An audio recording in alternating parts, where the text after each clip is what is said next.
Hello everyone, good morning, Radhe Radhe, Jai Shri Krishna. So most welcome to this video lecture. So आज का इस lecture में अपन लाइफ साइंस का होम्योस्टैसिस पढ़ेंगे। आपको पता है होम्योस्टैटिस जो होता है वो बहुत ही ज़्यादा इम्पोर्टेंट होता है और बेसिकली आपका जो भी जीवों का शरीर होता है, बॉडी होता है, उनकी स्पेसिफिक प्रोसेस होती है। तो सारी चीज़ें अपन ब्रीफली कवर करने वाला इस लेक्चर में, और साथ में वीडियो लेक्चर के एंड में मैं 2 क्वेश्चन ज़रूर आपको करवाऊंगी।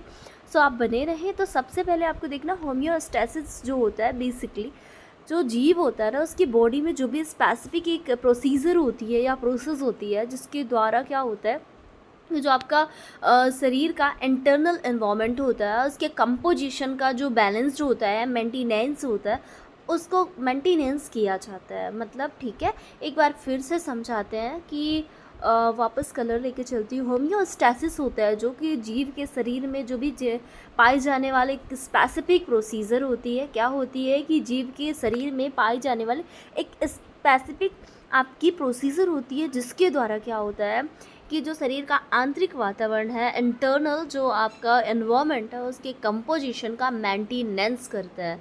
ठीक है, जो कि जो शरीर जो होता है, आपका बॉडी होता है, उसको हेल्दी और मुख्यतः जो शरीर में जल की मात्रा होती है, वाटर क्वांटिटी होती है, उसका जो वितरण होता है या अप्रोप्रिएट पीएच इलेक्ट्रोलाइट्स होते हैं, सांद्रुड्स होते हैं, इलेक्ट्रोलाइट कंसंट्रेशन होते हैं, उसके संतुलन हेतु होम्योस्टैसिस आवश्यक होता है। अब फिर से एक बार पढ़ लेते हैं, क्योंकि ये आपके लिए बहुत इम्पॉर्टेंट है और बहुत ही ज़्यादा एग्ज़ाम ओरिएंटेड चैप्टर है, क्योंकि होम्योस्टैटिस के बारे में कभी कभी आपसे पूछ लेता है। सो उस बेस पे आपको अच्छे से देख लेना। होम्योस्टैसिस जो होता है, बेसिकली जो जीव होते हैं उनकी बॉडी में पाई जाने वाली एक स्पेसिफिक प्रोसेस होती है। ठीक है, जिसके द्वारा क्या होता है, शरीर के जो इंटरनल एनवायरनमेंट है, उसके कंपोजिशन का मेंटेनेंस किया जाता है, जो कि जो शरीर होता है उसको हेल्दी तथा मुख्यतः जो शरीर में जल की मात्रा होती है, उसका वितरण और उचित मात्रा में इलेक्ट्रोलाइट सांद्रण जो होता है, उसके मात्रा के बैलेंस्ड के लिए, उसके संतुलन के लिए, मेंटेनेंस के लिए आवश्यक होता है। अब आपको पता है शरीर में जो जल की मात्रा होती है ना, जो कि मीन्स में जो होती है, शरीर का भार यानी 55-56 जो होता है परसेंट, यानी 55 to 65 जो परसेंट होता है, उसके भार का आपकी शरीर में जो उपस्थित कुल जल की मात्रा है, जो कि मेन में शरीर के भार का 55 to 65 तथा स्त्रियों में 45 to 55 होता है। ठीक है, कितना होता है, 45 to 55 होता है। अलग अलग यहाँ पे नंबरिंग दी गई है। वह इंट्रासेल्यूलर द्रव होता है, मतलब वह इंट्रासेल्यूलर द्रव होता है जो शेष एक्स्ट्रा सेल्यूलर द्रव लगभग 25% ब्लड प्लाज्मा और जो भी पदार्थ उपस्थित है उसके पदार्थ के फॉर्मेशन के लिए आवश्यक होता है। ठीक है, तो होम्योस्टैटिस बहुत आवश्यक है, और शरीर में जो आपकी बॉडी के अंदर वाटर की क्वांटिटी है, वाटर का बैलेंस है, मेंटेनेंस है, उसको कंट्रोल करता है। और ब्रेन्स में जो भी प्रेजेंस हाइपोथैलेमिक मैकेनिज़्म होती हैं, जो आपकी ब्रेन्स के अंदर हाइपोथैलेमिक मैकेनिज़्म होती है, उस पर डिपेंडेंट करता है। ठीक है, जिसके लिए जैसे आपको प्यास लगना, जैसे आप प्यास फील करते हो, थर्स्टी। ठीक है, एंटी डायूरेटिक हार्मोन की क्रिया तथा आपके जो व्यक्ति हैं, किडनी है, जिनको आप एक मतलब माइंड आदेश देता है कि अब इस टाइम पे छानना है। ठीक है, तो ये सारी चीज़ें चलती रहती हैं। तो आपको पता है कि जो आपकी जैसे प्यास लगती है, ठीक है, भूख लगती है, ये सब आपका माइंड आपका जो है वो आदेश देता है। यहाँ पे जो आपका एंटी डायूरेटिक हार्मोन होता है, उसकी क्रिया द्वारा जो वृक्क होते हैं, किडनी होते हैं, उसमें जो संश्लेषित और उत्सर्जित जल की मात्रा होती है, जो आपका जल होता है प्रेजेंट होता है पहले से, उसकी जो मात्रा, उसका रेगुलेशन करते हैं। क्या करते हैं, उसका नियंत्रण किया जाता है। साथ ही शरीर में जो जल की मात्रा है, उसकी कमी या अधिकता, मान लीजिए आपकी बॉडी के अंदर वाटर अधिक है या कम है, कुछ भी बाई चांस है, उसमें सोडियम जो आयंस होते हैं उसकी कमी अधिकता पर डिपेंडेंट होता है। किस पर डिपेंडेंट होता है, वो सोडियम आयंस पर डिपेंडेंट होता है। ठीक है, अब बात करें जल की कमी। सामान्यतः अत्यधिक पसीना आने पर, यानी कि जो आपका सेवियर स्वेटिंग होता है, आपका पसीना आता है, या डायबिटीज़ मेलिटस में जो रीनल जल है उसकी कमी होती है, रेनल वाटर की, या फिर जो शिशु होते हैं इन्फेंट्स में डायरिया द्वारा कॉलेरा होने के कारण होता है। ठीक है, ये बहुत सारे सामान्य लक्षण दिए गए हैं। और इस प्रकार आपको पता है कि जल की मात्रा जो होती है, मात्रा में जो एक्सेस बॉडी वाटर होता है, जो वृद्धि होती है, जो एक्स्ट्रा जमा होता है, इसके कारण जल की अत्यधिक मात्रा ग्रहण करने पर जो वृक्क होते हैं, रीनल फंक्शन होते हैं आपके, उसमें कमी हो जाती है और इन्फेंट्स में जो होता है डायरिया हो जाता है, कॉलेरा हो जाता है। ठीक है, तो इस प्रकार जल की जो वाटर बॉडी होते हैं उसमें क्या होता है कि जल के अत्यधिक ग्रहण करने पर वृक्क के जो रीनल फंक्शन ऑफ किडनी होता है उसमें दोष उत्पन्न होने से उत्सर्जन की जो कमी होती है ना, डिक्रीज एक्सर्टेशन के कारण होता है। मतलब जो आपका एक्सक्रीशन होता है तो इसके कारण होता है बेसिकली। ठीक है, next point. So next point है, मैं थोड़ा सा कलर ब्रश ले लेती हूँ ताकि आपको समझने में ईजिली समझ आए। ठीक है, ओके गॉट इट।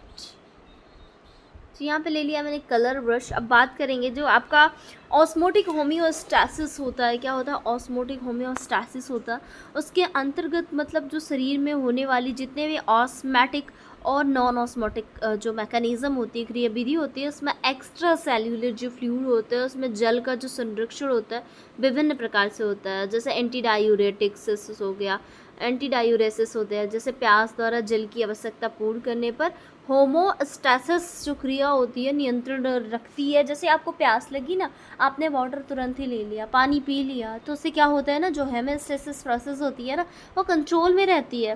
ठीक है, अगर बॉडी के अंदर वाटर की कमी होती है ना कहीं भी, तो इसकी वजह से वाटर की स्कैसिटी की वजह से आपको कुछ प्रॉब्लम्स हो सकती हैं। ठीक है, आपके खाने को डाइजेस्ट होने में दिक्कत हो सकती है, बहुत सारी प्रॉब्लम्स को फेस करने पड़ते हैं आपको।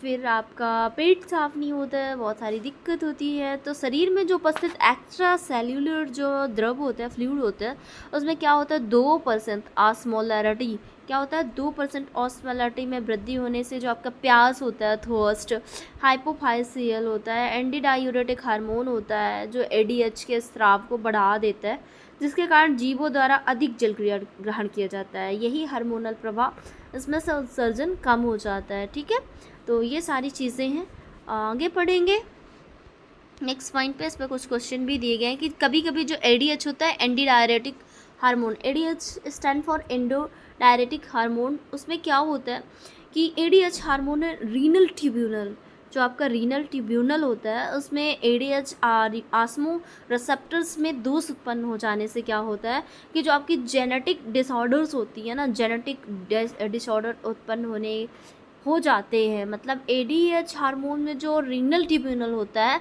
उसमें से ये दोष उत्पन्न हो सकते हैं। जैसे आपका एग्जांपल यहाँ पे दिया गया है डायबिटीज़ इंसिपिड्स जो होता है, जैसे मूत्र में अत्यधिक मात्रा उत्सर्जित होता है। जब मूत्र अत्यधिक मात्रा में उत्सर्जित होता है ना, तो शरीर में जल की कमी हो जाती है। डेफिनेटली एकदम बहुत जेन्युइन सी बात है, it's very genuine to say that कि अगर बॉडी में आपकी जल की क्वांटिटी कम है तो डेफिनेटली आपको क्या होगा, जल की मात्रा कमी होगी, तो आपको बार बार जैसे यूरिन आता है तो डेफिनेटली वो आपकी बॉडी में जल की कमी हो जाएगी, क्योंकि एडीएच जो हार्मोन है ना वो एक्टिविटी कम हो जाने से जो मूत्र में उपस्थित जल होता है उसके आवश्यक भाग होते हैं उसका पुनः यानी रीऑब्जर्वेशन नहीं हो पाता है।